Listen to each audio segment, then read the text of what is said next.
Groom Lake, Nevada, the summer of 1968. The dry lake bed stretches flat and white to the mountains on every side. There is no town visible from the runway. There is no road on any civilian map that leads to this place. The pilot climbing the ladder to the cockpit of a MiG-21 this morning is wearing an American flight suit with no name tape and no unit insignia. He is not American. He has been flown here from a NATO airfield in Germany, and his clearance for this facility required 6 weeks of paperwork and 2 conversations between defense ministries that are not recorded in any declassified archive. His name does not appear in this video because his name does not appear in any document yet released to the public. He is among the first British pilots ever to sit in a MiG-21. He reaches the cockpit rim, looks down into it, pauses, and turns to the American technician standing beside the ladder. In the particular flat tone the British reserve for moments of genuine surprise, he says, "It's rather small, isn't it?" Pause on that sentence. He is looking down into the cockpit of the aircraft his squadron has been training to kill for 6 years. The aircraft that Moscow believes has made the Western fighter pilot's life expectancy negotiable. The aircraft that has been shipped to 23 air forces across 4 continents and is flying combat patrols over 3 active war zones at this moment. The tip of the sharpest spear in the Warsaw Pact arsenal, and his first professional observation is that it is smaller than his filing cabinet. This is not a story about an airplane. It is a story about what happens when 2 superpowers spend a decade building fighters from different assumptions, different doctrines, different philosophies of what a pilot is worth and what a war will look like. And then one August afternoon in the Negev desert, one side's aircraft lands on the other side's runway, intact and fueled, and the evaluation begins. The story of how a captured MiG-21 arrived at a classified facility in Nevada, and what the pilots who flew it reported, and what those reports did to Soviet air planning when Moscow eventually grasped the scale of the intelligence loss, is one of the quieter episodes of the Cold War.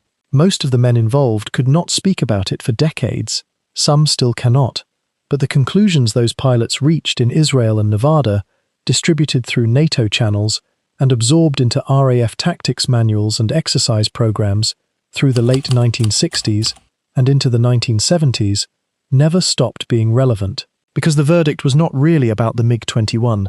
It was about the gap between what a closed system believes its weapons can do and what those weapons actually do when someone outside the system gets to find out. If your father, grandfather, or uncle flew with RAF Fighter Command or RAF Germany during the Cold War, or served in the Signals Intelligence Community or the Joint Air Reconnaissance Intelligence Center during the 1960s or 1970s, I would be grateful for their name and unit in the comments. The work they did shaped the air defense of this country for 20 years.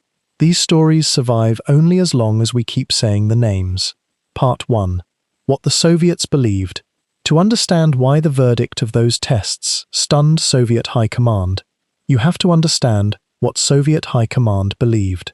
And to understand that, you have to go back not to the Cold War, but to the specific lesson the Soviet Union drew from the Second World War. The lesson was this: a fighter pilot is a consumable. The aircraft is the weapon. The pilot is the delivery mechanism for the aircraft, and skill can be trained around if the aircraft is good enough and the numbers are large enough. Soviet fighter doctrine in the 1950s was built on a blunt industrial assumption. They would lose pilots. They expected to lose pilots. They planned to lose pilots. What they could not afford to lose was the technological margin, so they built aircraft that were fast, high-flying, and simple enough to produce in quantities that would overwhelm any opponent who tried to match them, unit for unit. Aircraft a pilot of moderate training could be placed inside and sent to intercept altitude with reasonable confidence. They were not building for the individual, they were building for the mass. The MiG-21 was the fullest expression of that philosophy. The Mikoyan Gurevich Design Bureau had been handed a clear specification in the early 1950s. Build a point defense interceptor capable of Mach 2 at altitude, able to climb to 40,000 feet in under 4 minutes, able to engage a high-altitude nuclear bomber on a single attacking pass. The mission was not air superiority. It was not sustained combat. It was the 30-second gun pass against a B-47 Stratojet. Get up, kill it, come home, or do not come home, but kill it. What emerged from that specification was, for its time, a genuine aerodynamic achievement. The MiG-21 weighed 14,000 pounds fully loaded. Its Tumansky R-11 turbojet pushed it past Mach 2 at altitude. Its small-tailed delta wing gave it extraordinary energy at height. Its rate of climb was comparable to any Western fighter of the era. On paper, as a high-altitude interceptor built to destroy bombers, it was exactly what the specification demanded. The Soviets were proud of it. Over 11,000 were built. 23 nations flew it. It was produced in factories across the Soviet Union and licensed to Czechoslovakia and India. At the time of its production run, it was the most widely built supersonic fighter in aviation history. The men in Moscow who decided what the Warsaw Pact flew looked at the MiG-21 and saw a decision they were right to stand behind. Their model was not irrational. Their specification was internally consistent. Their aircraft did what it was designed to do, against the threat it was designed to engage. The problem was that by 1966 the threat had changed. The problem was that a point defense interceptor, optimized for one mission and one altitude band, was about to be evaluated against a different mission, a different altitude, and a different opponent. And the men doing the evaluation had been trained above all else to be honest about what they found. Part 2. The Capture. On the 16th of August, 1966, an Iraqi Air Force MiG-21 F-113 left its base, climbed out on what the log recorded as a routine training flight, and did not return. The pilot was 32-year-old Captain Munir Redfa of the Iraqi Air Force. He was a Syrian Christian by heritage, a community under growing pressure from the Ba'athist government in Baghdad. He had been flying Soviet equipment for years. He had watched the best assignments go to pilots of the right political background. He had been approached, carefully and over many months, by agents of the Israeli Mossad, who had identified in him the combination of disillusionment and capability that made a man recruitable.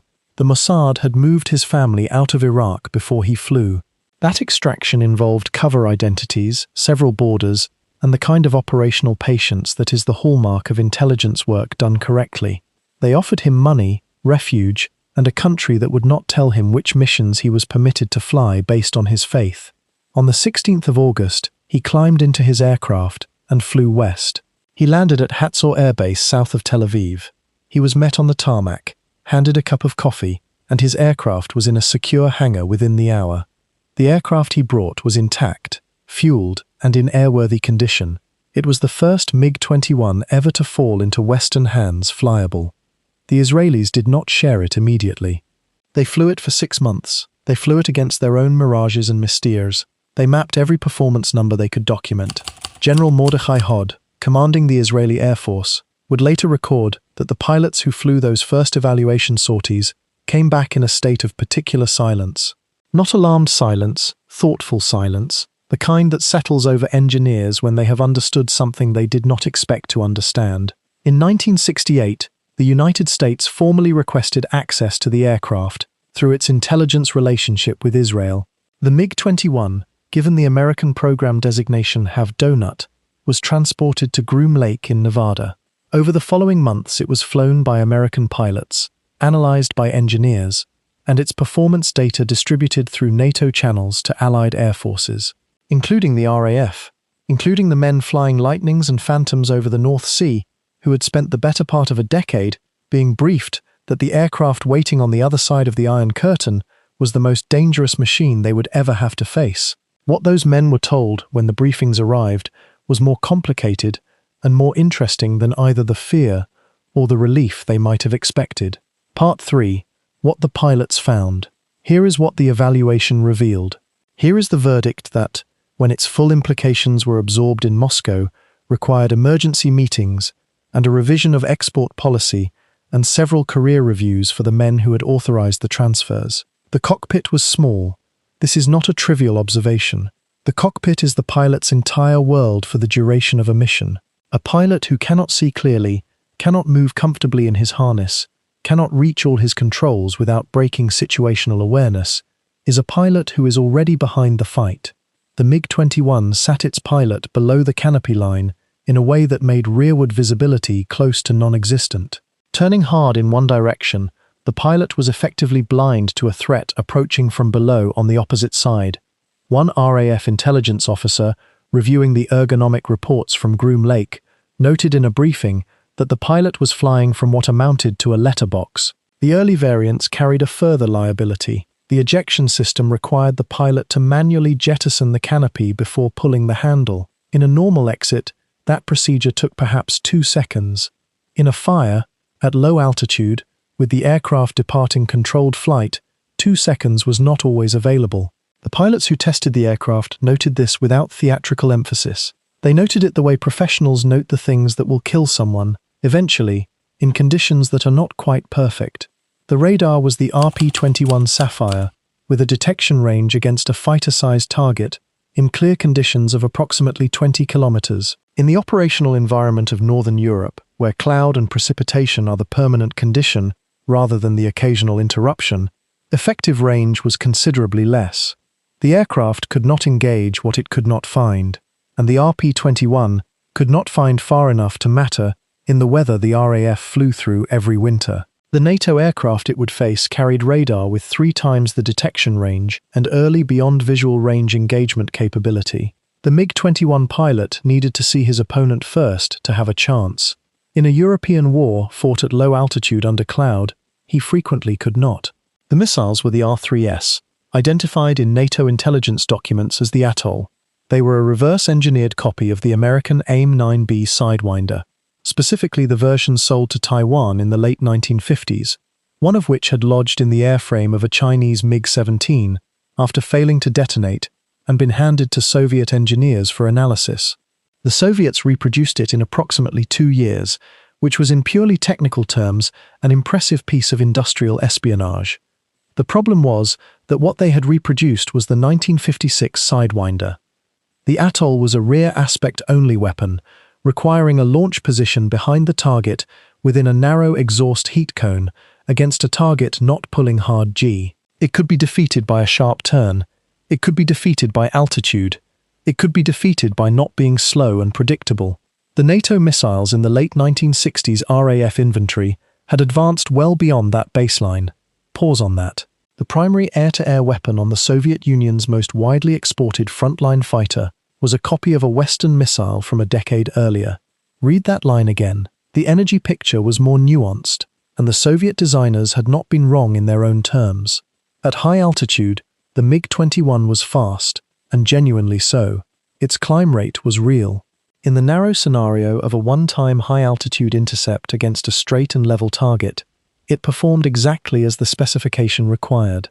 But in sustained maneuvering combat at medium and low altitude, which was where every NATO engagement model placed the most likely European war scenario, the picture changed sharply. The small delta wing bled energy in sustained turns faster than the opposing pilots expected. A MiG-21 pilot who had held an advantage through 2 turns could find himself slow, committed, and below the energy threshold for safe recovery by the 3rd. The aircraft did not forgive that transition. There was no margin to trade for time. And then there was the fuel.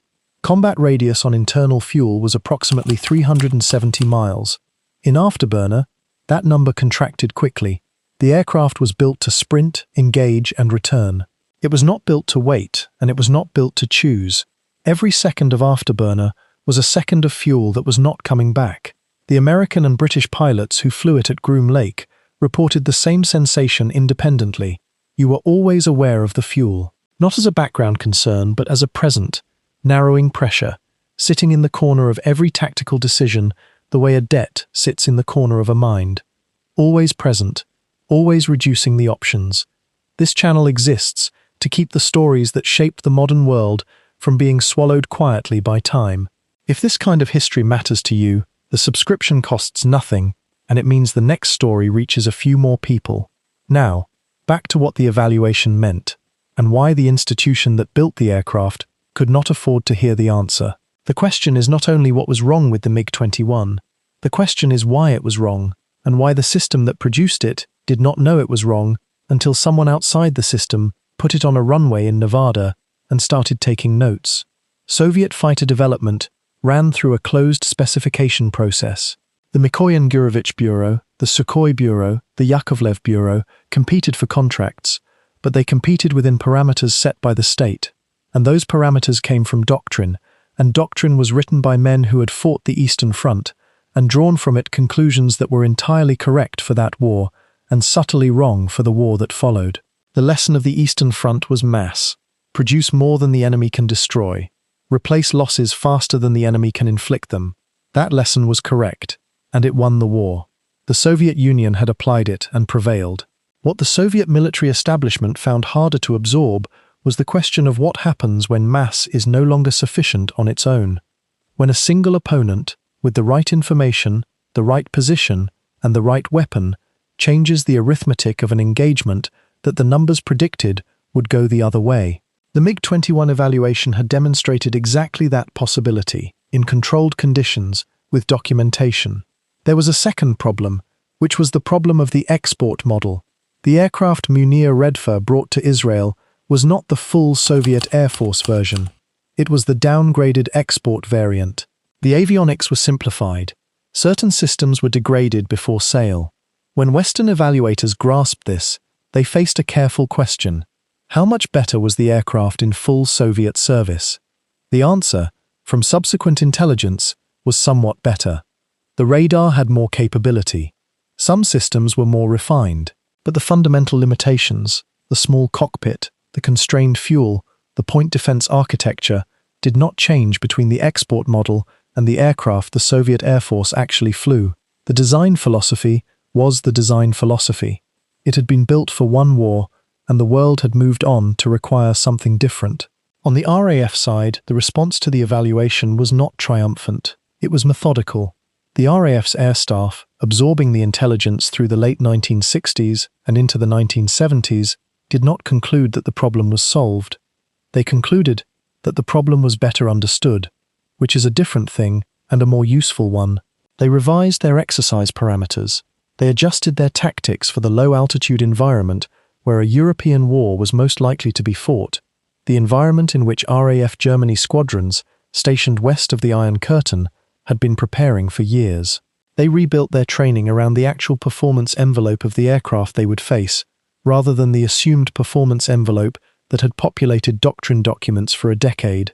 This is the structural difference between what happened in London and what happened in Moscow.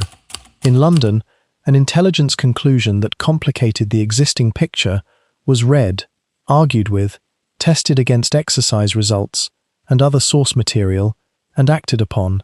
In Moscow, when Soviet intelligence established that the MiG-21 had been captured, evaluated in detail, and its findings distributed across the NATO alliance, the institutional response was to suppress the fact of the breach, rather than address its implications. The doctrine was not revised. The export program was not reconsidered. The pilots who flew Soviet supplied MiG-21s in the skies over the Sinai in 1967, who encountered opponents that seemed impossibly well briefed on the behavior of their aircraft, paid the price of a system that had decided its own assessments outranked the evidence the enemy was providing in real time.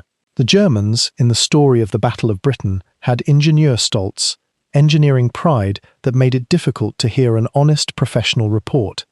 The Soviets had an equivalent in their fighter doctrine, a confidence that the specification, the production numbers, and the export success constituted proof that the question had been answered.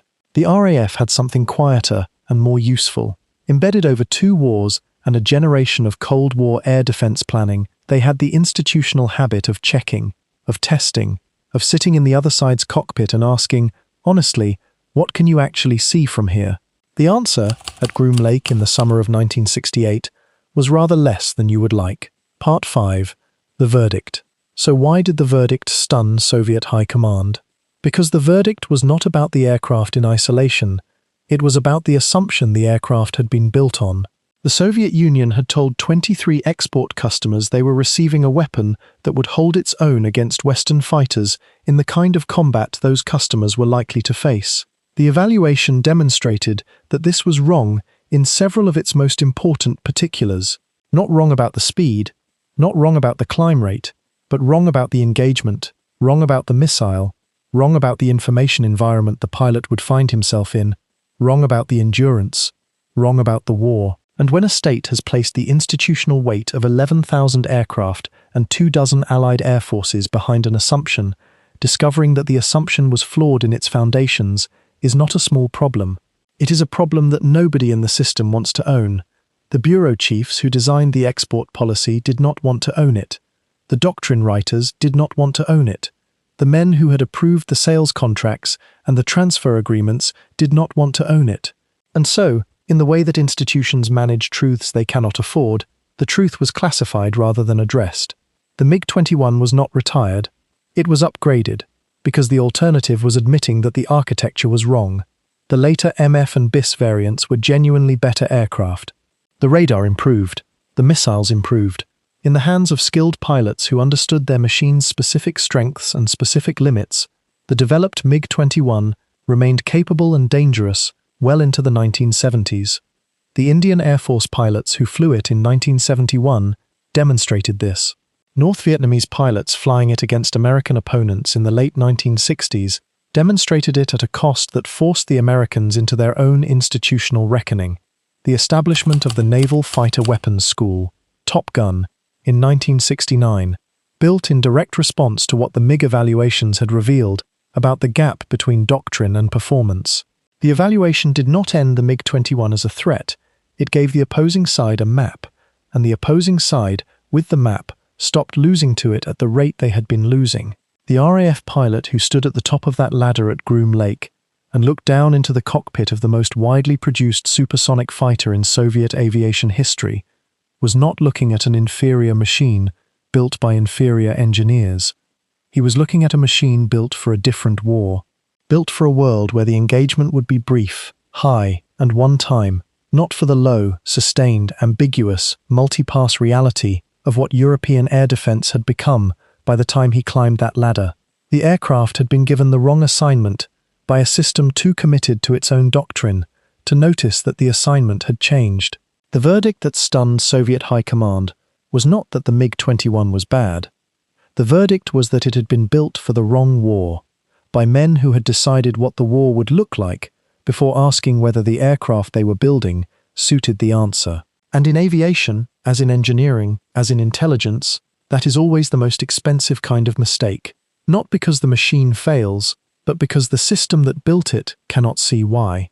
There are names in this story that cannot be fully given in any open source account. The RAF officers who reviewed the Groom Lake intelligence and revised the tactics documents, the intelligence officers who built the picture from multiple sources and delivered it through the secure channels of the NATO alliance, the exchange pilots who flew against aggressor aircraft modeling MiG-21 performance. In the exercises that followed, their work was done under classifications that have not all been lifted, but the work was real, and the air defense it shaped was real, and it deserves acknowledgement even in the general terms that are all that is available. What can be named is the man who made the original capture possible. Munir Redfa died in 2001. He spent the decades after his defection in the particular quiet of a man who gave something valuable at real personal risk and was not afterward publicly celebrated. He received no biography, no film was made about him. He should be remembered. His family had been extracted from Iraq before he flew, and the people who organized that extraction did so with a professionalism that saved his family's lives. They should be remembered too, although their names remain their own organizations to give. The Israeli pilots who flew the first evaluation sorties at Atoll in 1966 and 1967, and who then flew against Egyptian and Syrian MiG-21s in 3 subsequent wars, compiled one of the most detailed empirical records of jet-against-jet combat ever assembled. Their conclusions, shared through the intelligence relationship with the United States, and from there into the NATO alliance, form the bedrock of what Western air forces learned about the Fishbed. They flew, they documented, they told the truth about what they found. That is the whole of the professional obligation, and they met it. And on the Soviet side, the pilots who flew MiG-21s across the proxy wars of the Cold War were not flying a bad aircraft. They were flying an aircraft assigned a task it was not designed for, by a system that had defined the task before the evidence was in. They were in many cases brave, and in many cases skilled, and they deserved better from the doctrine their high command had written for them. There are more of these stories, more aircraft built for one war that found themselves in a different one, more evaluations that told an institution something the institution was not prepared to hear, more pilots on both sides of the Cold War who paid for decisions made in rooms they were never invited into. If that kind of history is what this channel is for, subscribe, because the next story is already waiting, and the names in it deserve the same care as the names in this one. The memory survives only as long as we keep saying the names out loud. The pilot who stood at the top of the ladder said it was rather small. He was right. He was right because he was willing to look at it honestly, rather than through the frame he had been given. That is the whole of the verdict, and it was enough to change the doctrine of an alliance and unsettle the confidence of a superpower. A man at the top of a ladder, a small cockpit, and the willingness to say what he actually saw.